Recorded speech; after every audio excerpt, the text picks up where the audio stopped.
हिमाचल प्रदेश सरकार के महाधिवक्ता अनूप रतन ने कहा है कि राज्य सरकार कभी भी पंचायती राज चुनाव से पीछे नहीं हटी है। हाईकोर्ट के फैसले को राज्य सरकार के लिए झटका बताने की कोशिश की जा रही है, जबकि इसमें कोई सच्चाई नहीं है। उन्होंने कहा कि आपदा आने से पहले ही राज्य सरकार ने चुनाव की प्रक्रिया शुरू कर दी थी। महाधिवक्ता के मुताबिक हाईकोर्ट के आदेशों को लेकर राज्य सरकार के साथ चर्चा की जाएगी और उसके बाद सुप्रीम कोर्ट जाने के संबंध में जाने या नहीं जाने के संबंध में कोई निर्णय लिया जाएगा। अनूप रतन ने कहा कि राज्य सरकार लगातार चुनाव करवाने के पक्ष में रही है, लेकिन चुनाव आयोग हालात को देखते हुए अधिक संवेदनशील तरीके से चुनाव कराना चाहता था। उन्होंने कहा कि अगर प्रदेश में जनता सुरक्षित रहेगी, तभी चुनाव कराए जाएंगे। अनूप रतन ने कहा कि अदालत के फैसले में तय की गई समय सीमा के भीतर चुनाव करवाना मुश्किल हो सकता है। इस संबंध में सभी अड़चनों पर राज्य सरकार के साथ विस्तार से चर्चा की जाएगी। पंजाब दस्तक के लिए सुरेंद्र राणा की रिपोर्ट। लेकिन प्रदेश सरकार ने 31 दिसंबर 2024 से पहले, मैं पिछले वर्ष की बात कर रहा हूँ, 31 दिसंबर 2024 से पहले चुनावी प्रक्रिया का आरंभ कर दिया था। नई पंचायतों का गठन करना, कुछ पंचायतों का रीऑर्गेनाइज करना और कुछ जिला परिषद वार्ड और अन्य वार्ड्स का डिलिमिटेशन करना। ये प्रोसेस हमने पिछले साल 2024 में दिसंबर में शुरू कर दिया था। अगर सरकार की मंशा होती कि चुनाव नहीं कराने हैं तो 31 दिसंबर 2024 से पहले ही ये प्रोसेस शुरू करने की कोई आवश्यकता नहीं थी।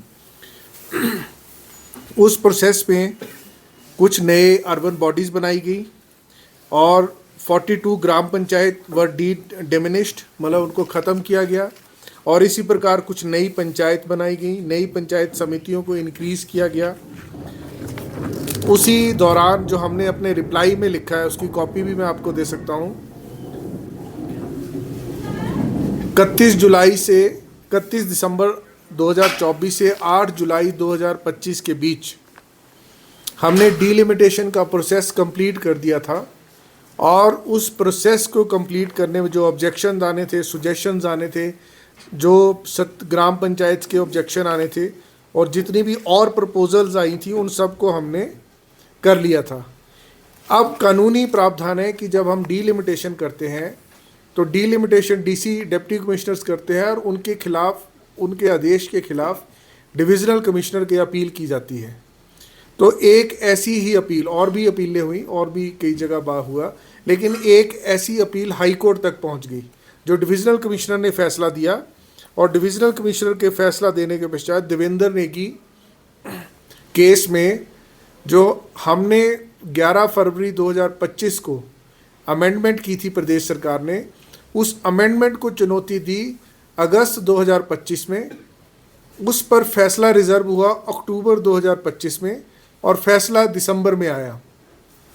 उस फैसले का एक प्रभाव पड़ा जो आज की जजमेंट में भी माननीय न्यायालय ने लिखा है कि रूल 9(2) जो हमने अमेंड किया था और जिसके साथ ये सारा डिलिमिटेशन प्रोसेस 1 साल के भीतर हमने किया था, वो सारा डिलिमिटेशन प्रोसेस नए सिरे से पुराने रूल के तहत करना पड़ेगा।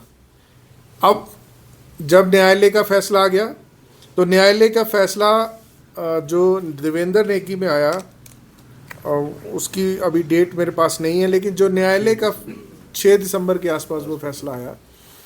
जब न्यायालय का फैसला आ गया तो उस फैसले के तुरंत पश्चात 20 दिसंबर 2025 को प्रदेश सरकार ने उस न्यायालय के फैसले को इम्प्लीमेंट करते हुए सभी डीसीज को पत्र लिखे कि आप delimitation of constituencies as per high court judgment करें। In the meantime Himachal high court में जो अर्बन बॉडीज़ बनाई थी, जैसे बद्दी बनाई थी, नदौन बनाई थी, ज्वालाजी बनाई थी, बलद्वाड़ा बनाई थी, स्वारघाट बनाई थी, ऐसे 10-12 यूएलबीज़ के ऊना का था, उनके भी केसेस हाई कोर्ट में आ गए। उनके केसेस में भी हमने, प्रदेश सरकार ने बहस की कि जो हमने किया है वो सही किया है, हमने जो बनाई है वो बिल्कुल ठीक बनाई है, पूरी प्रक्रिया का अनुपालन किया है। लेकिन और हमने कहा कि ऑब्जेक्शन, क्योंकि स्टेट गवर्नमेंट ने सुनने हैं, तो हमने वो ऑब्जेक्शन भी सुने और कैबिनेट तक वो ऑब्जेक्शन गए लोगों के। उसके पश्चात वो यूएलबीज़ नोटिफाई की गई हैं।